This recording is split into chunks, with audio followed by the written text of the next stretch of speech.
El Señor esté con ustedes. y con su espíritu. Proclamación de la buena nueva de nuestro Señor Jesucristo, según San Mateo. Gloria a ti, Señor. En aquel tiempo Jesús se puso a reprender a las ciudades que habían visto sus numerosos milagros.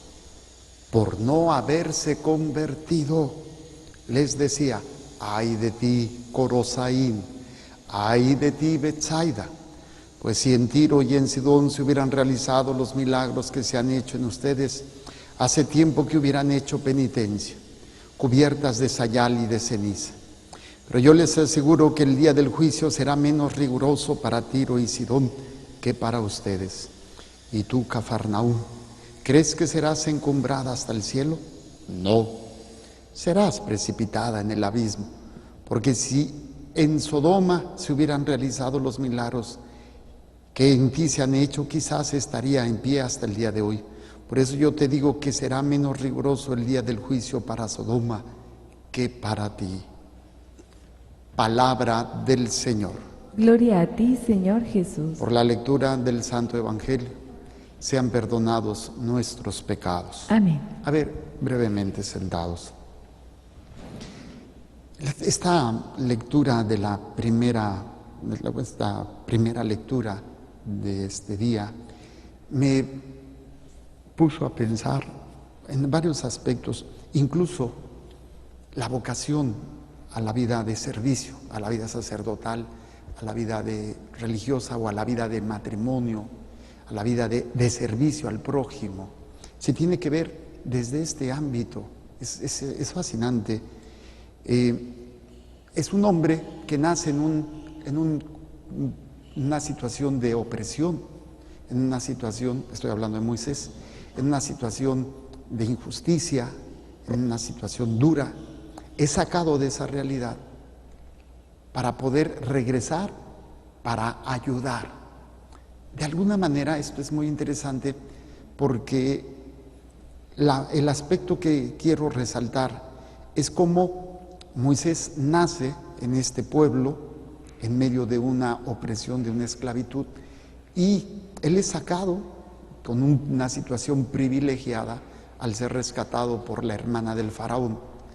Vive en una posición mejor que la de sus hermanos, pero al darse cuenta de esta situación, él quiere solucionar el problema, le sale el instinto, le sale el celo, le sale el coraje y mata a un egipcio defendiendo a un hermano suyo, que si lo vemos desde el punto de vista social, desde el punto de vista de justicia humana, oye, pues era lo mínimo que podía hacer.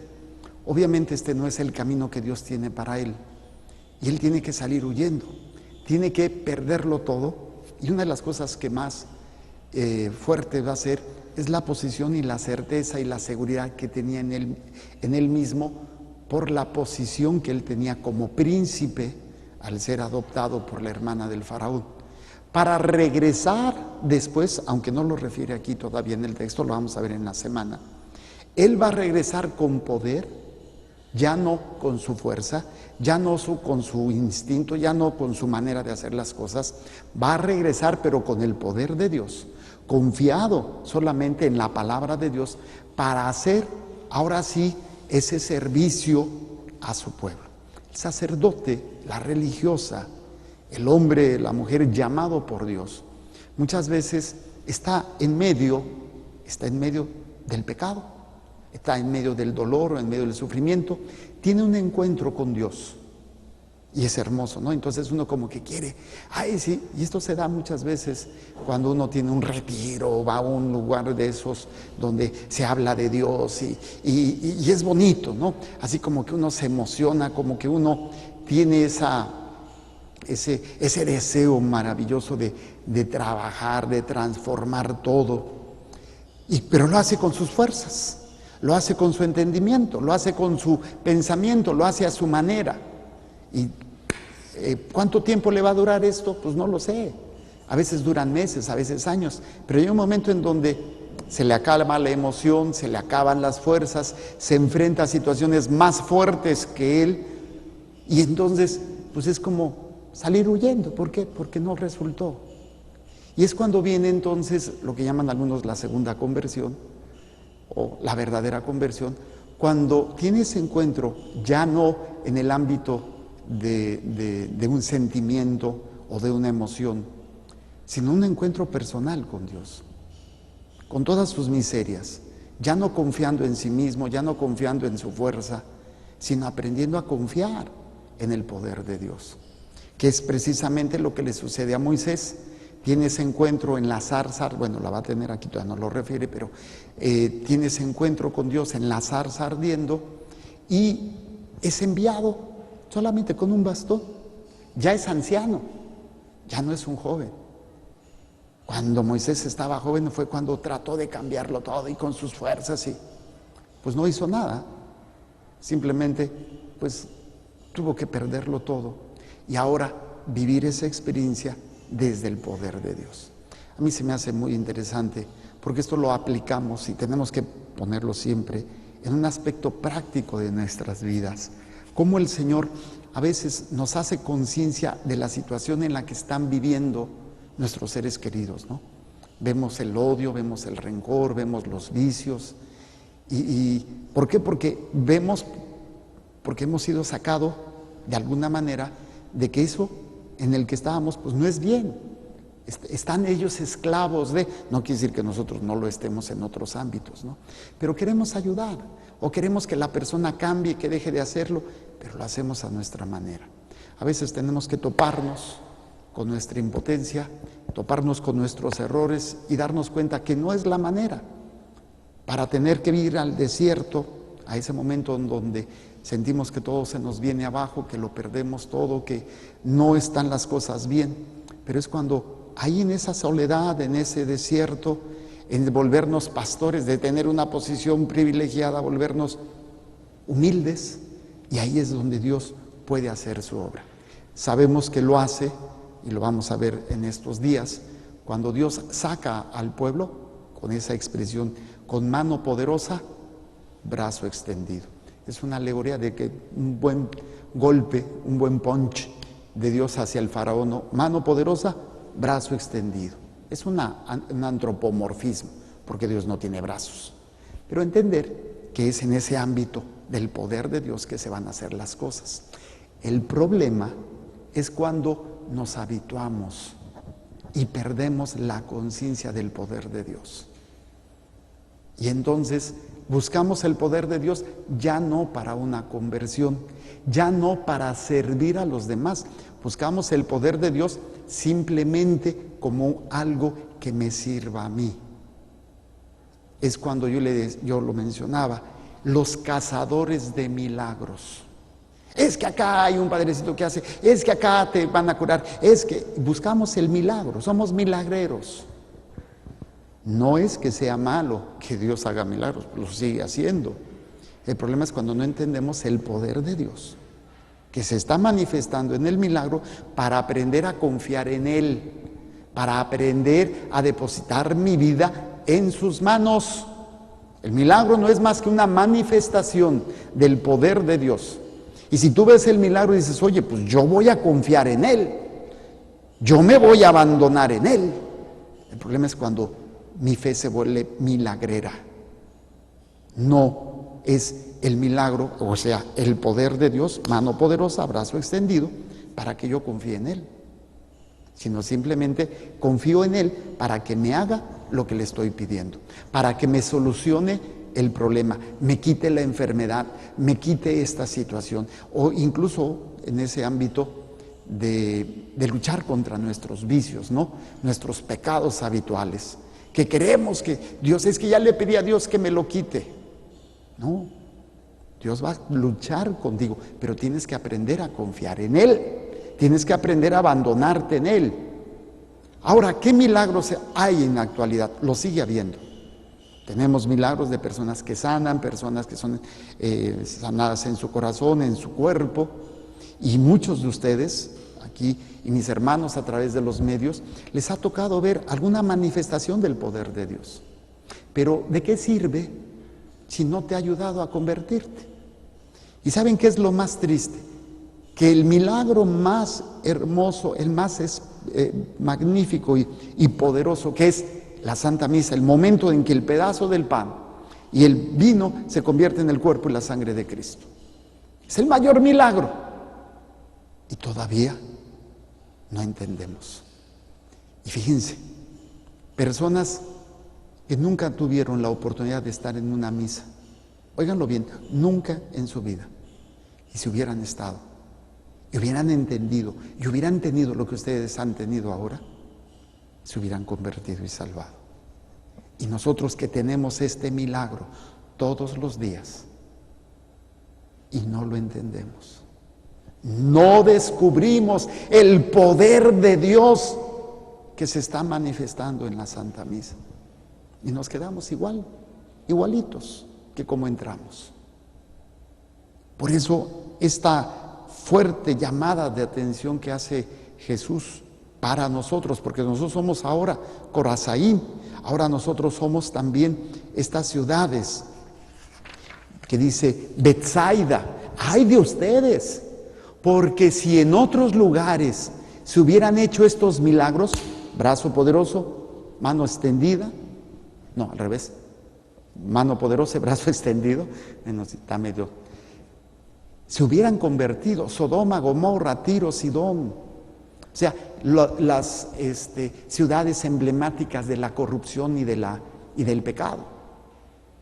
¿Cuántas personas tú conoces que nunca han tenido la experiencia de Dios? Y que a lo mejor se murieron así, pero nunca entendieron o no se les enseñó o no vivieron la experiencia del milagro, del amor de Dios, del perdón de Dios, que si lo hubieran hecho, otra vida hubieran tenido. Y que tú que tienes la oportunidad de participar de la Santa Misa en persona o a través de los medios, y estamos iguales. Esas personas que se hubieran salvado el día del juicio final, es decir, tú lo tuviste, tú estuviste presente, participaste de ese milagro y no te convertiste. ¡Wow! Y esto, imagínense, para los padrecitos, todavía más fuerte, porque ellos son hacedores de ese milagro, son los que a través de ellos el Señor se manifiesta con ese poder, el poder de perdonar pecados, de sanar enfermos, de expulsar demonios, para que los sacerdotes fuésemos las personas con esa fuerza, con esa fe increíble. Y obviamente religiosas, y todos los laicos que han empezado a tener conciencia de este poder de Dios, de esta manifestación del amor de Dios. Creo que la palabra de Dios nos invita, como siempre, a ser cuestionados. Nos invita a que dejemos esa pasividad, esa indiferencia. En el programa de la Lección Divina hablábamos del ritualismo. O sea, los ritos son importantes, expresiones físicas y de palabra para relacionarse con Dios, que expresan una vida de devoción, de adoración. El problema es que el ritualismo es hago las cosas no sintiéndolas, no es un sentimentalismo, sino haciendo conciencia. ¿Con quién me estoy relacionando? Es con Dios. Entonces, qué triste es cuando nos acostumbramos a la Santa Misa. Cuando estamos, pero no estamos. Cuando celebramos, pero no estamos realmente en espíritu y no buscando sentir. Yo les puedo decir que celebro la misa y no siento nada. Es la verdad, no siento nada. Así no que siento mariposas en la panza o que mi corazón late como un burro sin mecate. No. Pero hago conciencia. Es un acto de voluntad. ¿A quién le estoy hablando? ¿A quién estoy haciendo presente? ¿Qué es lo que estoy haciendo? A veces sí puedo decirlo que hay un sentimiento muy hermoso, pero la mayoría de las veces no. Y después de celebrar 6 misas, ya en la sexta estás todo tururú. 6 misas en un día, ¿no? Entonces, pero que cada celebración sea un acto verdadero de adoración, de la conciencia del poder de Dios. Imagínense todas las misas que ustedes han participado. que han estado ahí y que pues estamos pero no estamos.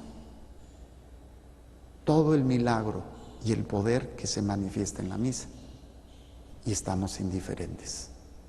Caemos en el ritualismo o en la indiferencia, en la apatía o incluso en la exigencia de que Dios tiene que hacer lo que le estoy pidiendo, cuando es el poder de Dios que se manifiesta para que haya un cambio en mi vida, como lo hace Moisés. Quiere solucionar el problema de su pueblo con sus fuerzas.